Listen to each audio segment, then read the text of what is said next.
Hello, White Tigers. I'm Elijah Lee, and welcome to White Tiger Today, where we bring you information on what's going on in our school and worldwide.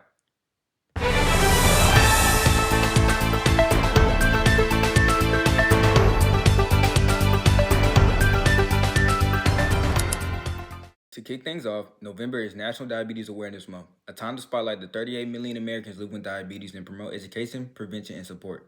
Here's Xavier Ewing with more on that. Diabetes Awareness Month is a 30-day long period to raise awareness, prevent, and find a cure to diabetes.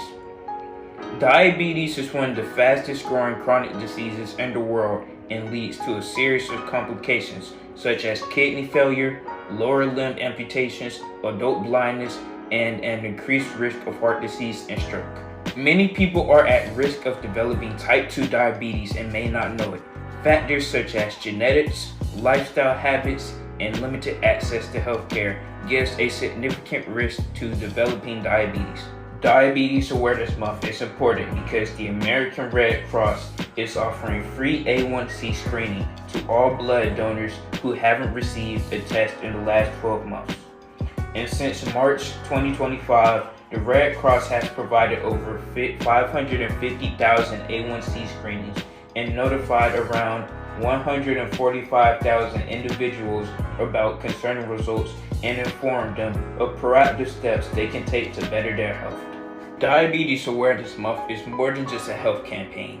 It is an effort to better inform those who do not have the basic resources that their health is at risk and to find a way to stop people from developing such a risk in the first place. Thank you, Xavier. Next up, the Audiovisual Technology Film Pathway had 2 field trips, one to WRDW and one to Augusta University. Here's Elijah Landrum with a recap of those trips. Last week, Ms. Goodwin's class went on not one, but 2 amazing field trips. On Wednesday, October 29th, the class visited the WJBF News, right here in Augusta, Georgia. They got to see the control room, explore studios A and B, and learn how the news is created and broadcasted every single day. They even had the opportunity to talk with Mary Klinger and Cliff Bennett, the current hosts of the Morning Mix. They shared great advice and stories about working in television, and they learned a lot about what goes into being on the camera and behind the scenes. Then, on Friday, October 31st, they headed to Augusta University, where they learned about podcasting, speech and debate, and photography. It was a great chance to explore new skills and to be inspired for future projects. Both trips were full of fun learning and real-world experiences, and Miss Goodwin's class represented our school with true White Tiger spirit. Thank you, Elijah. Sounds like the audiovisual technology and film students had an enjoyable time and learned new things. RCTCM had their Title I Parent Night on October 28th. Here's Johnny Williams with an overview of the event. On October 28th, families packed the halls for Parent Night, an exciting evening where our school showed off its amazing CTAE career pathways and fine arts programs. The Culinary Arts program impressed guests with the delicious spread of food samples prepared and served by students. From savory bites to sweet treats, it was a real taste of their talent. In the art department, creativity was everywhere. Parents explored colorful displays, watched live art demonstrations, and even joined in the fun with face painting for all ages.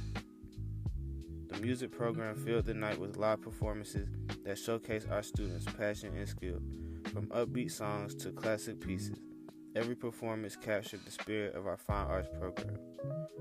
The Cyber Pathway gave visitors a peek into the future, showing our projects in coding, cybersecurity, and technology.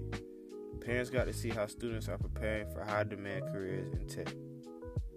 For a little extra fun, there are plenty of activities for everyone, from interactive games to a spooky haunted hallway that kept our guests on their toes.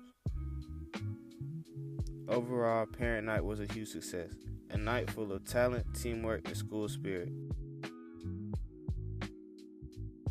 Thank you, Johnny. Glad to see the parents and students enjoyed themselves. On October 24th, the seniors had their senior takeover pet rally. Here's Michelle Hughes with a recap of the pet rally. On October 24th, the class of 2026 brought their senior takeover week to an end with their senior pep rally. Our senior students started the event off with asking everyone who their favorite student teacher for the day was. After getting some mixed responses, they moved on to a game of Hungry Hungry Hippos with the 6th graders. Next, some very brave volunteers let teachers pie them in the face right before the main event, volleyball. The first match was seniors versus the volleyball team. I don't think any of us were shocked when the volleyball team won. The second and final game was seniors versus the teachers. Unfortunately, time got the best of us and they had to end it in a tie. But regardless, everyone had a blast, especially our White Tiger seniors. Thank you, Michelle. Great to see the class of 2026 showing their school spirit. RCTCM Skills USA chapter had their induction ceremony, inducting its latest members. Here's Tristan Johnston with a recap of the ceremony. I would like to take this moment to congratulate Dylan Ford on becoming RCTCM's current Skills USA chapter president. The ceremony was recently held inside the lecture hall, where he was given the role of chapter president of Skills USA. Good job to Dylan and the other candidates that also ran. Thank you, Tristan, and congratulations to everyone who was inducted. Now for the question of the day. What is one small thing that made you smile this week? Turn to your neighbor and think about it. That concludes this week's episode of White Tiger Today. I'm Elijah Lee, and thank you to all our reporters. And thank you, viewers, for tuning in. Until next time, White Tigers.